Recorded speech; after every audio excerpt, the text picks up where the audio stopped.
and didn't go west. So my family they were in those mountains. Lookout Mountain is where my father's family is from. My grandmother's quilts mean a lot to me. If the house was on fire, I would grab my kitty cat, my grandmother's quilts, and I'd be out the door.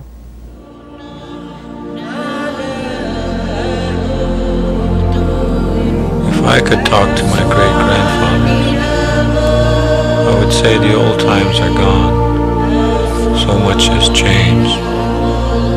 But love, like the wind, is still here.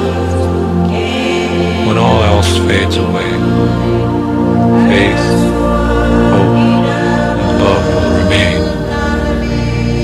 Those feelings that are so strong, so mysterious, will always be with us. I think of you, my relatives, and I thank you. I thank you.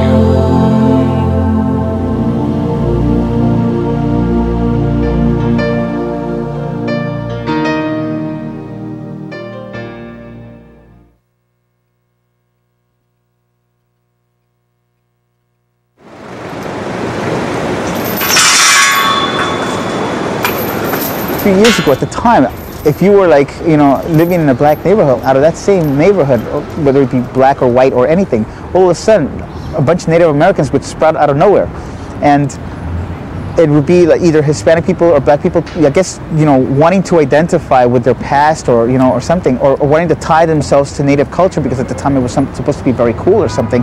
They would somehow find something in their background. Oh, I'm like 1/18th or 1/20th Native American,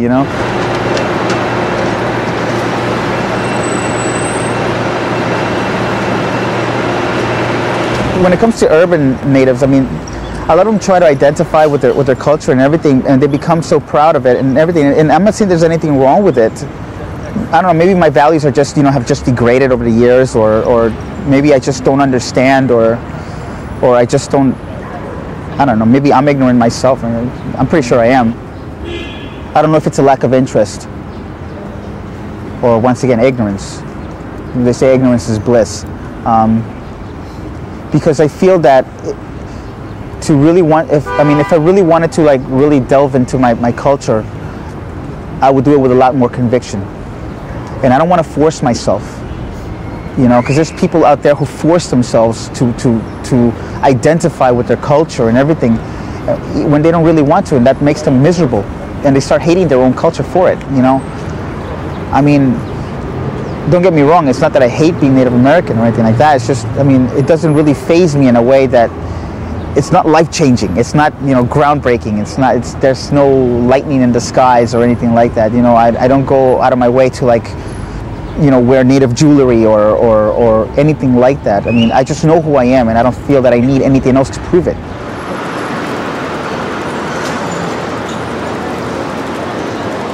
I was born in Jamaica, Queens, New York. I really don't know what the situation was with my mother, because it's very confusing at times to even think about it, because she didn't really embrace her culture herself, and she definitely didn't want me to embrace my father's because she was a little resentful towards him. He left her, and so I'm very detached from culture and very detached from denominations and stuff like that, and I want to. I wish I could belong somehow, but I've learned to be by myself for so long that I can't seem to make a connection.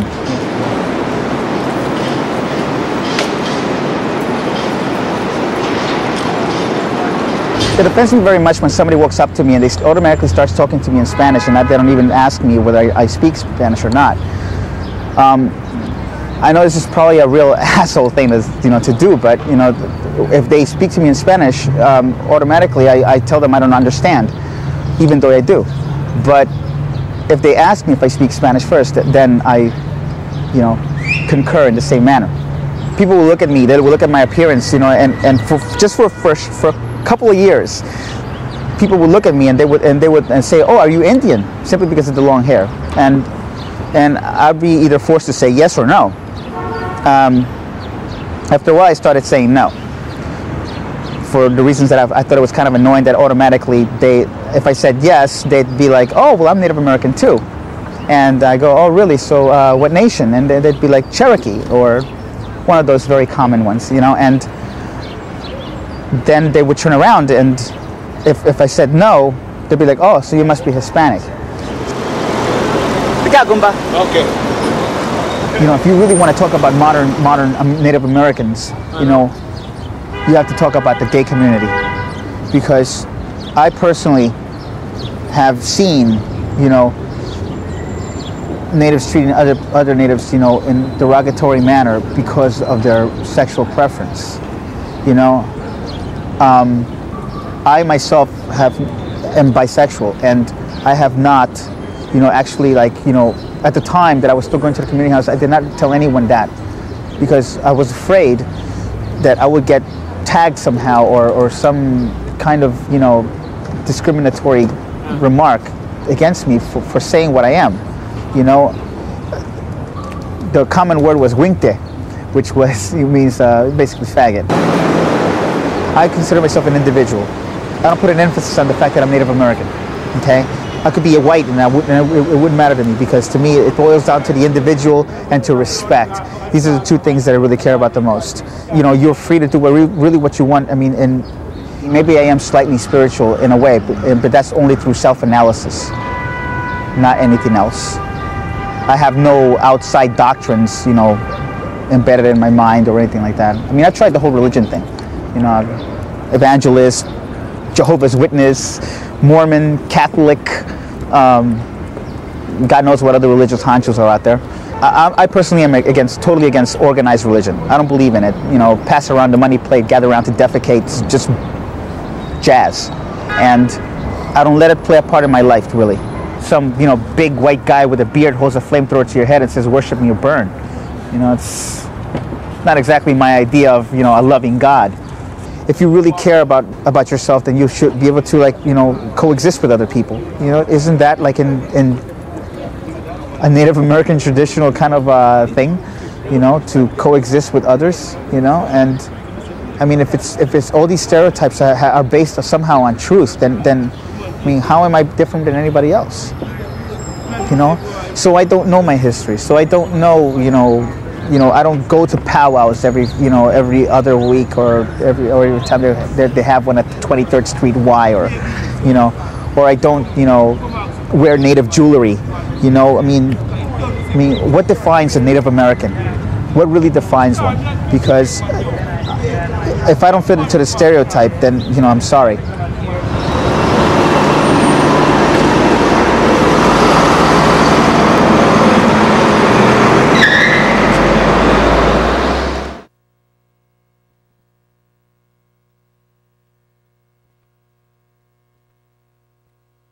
If you say Indian and you mean indigenous people, we are this particular indigenous people, Taino. When you look at Taino, we are multifaceted. We are not a cookie-cut monolithic people. We are a diverse people among ourselves. Each island had its own populations, its own traditions, and we came together. Ceremonies and events of importance, but we also existed autonomously. Even within the islands, there were different communities, Yucayekes. The so-called history is the people are a blending of different people. Everything has been assimilated to being, quote-unquote, the Latin culture or the Hispanic culture. The Taino are the people who first encountered Columbus. And in that sense, the migration of the Spaniards coming in and the Spaniards intermingling with the people, and then the African brought in. Let's go to the Spaniards. They wanted to push Christianity on us, and it's kind of like you either do it or you get killed. And what do you expect the people to do? I mean, in order to survive, that's what they had to embrace. Not willingly, but that's what they had to embrace in order to become, quote-unquote, civilized. But yet those who were civilized and those who were Christians created the most atrocities against anybody else. In my grandmother's generation, and we still have this now, people were taken away. And we're talking about in the night, taken away and never seen of again. Most people that write about quote-unquote Indians, for the most part, aren't Indian themselves, and it depends what it is that they're really looking for. It's kind of like, I call it the Shangri-La complex. You have people that look to whatever the popular culture, or, which is, I think, even you have to be more apprehensive, is what the governmental apparatus presents to you. They're disassociated from their own heritage, and they turn to all these things to define them, and it's not providing any insight. How can you entrust your legacy to that which deconstructed and demolished who we are as a people? You understand, Cochise, about the signing of this map. I will place my name upon yours, and you place your mark upon mine. What is this signing? This is a way of showing to all people for all time any agreement that you make. This is as we agreed yesterday. You will explain it to the others. My white brother will tell you something. I have in my hand here a map. This is a sort of picture writing. It shows the Apache territory, 50,000 square miles that you have agreed upon. Now this piece of paper will go back to Washington, where the chief of all the white men lives. If you make a treaty of peace, this will be part of that treaty. And, you know, growing up and being with a grandfather who would watch, we would watch Westerns, you're always rooting for the side that doesn't win. And then even in the case of documentaries, where are our voices? You know, where are we involved in this process? All we are, we're just props. You know, come up, stand pretty. Even those people who are interviewed, come and stand here and conform to what we need you to say. And that's why I think, you know, the empowerment through the presentation of our own stories, it's critical. It's not something that we need to do. It's something we have to do this. We have to do it. And because we have the ability to do it, it makes us even more responsible for doing it. Welcome to Board Party Productions' continuing series, Our Elders Speak, where we speak to indigenous elders of the continent, Native North, Central, South America, and the I'm interested in honoring our elders, and I'm interested in telling our story with us telling the story. Tell the stories. Let there be as many facets as possible. We're aware of the quality of work we can do. Everyone's got something to say.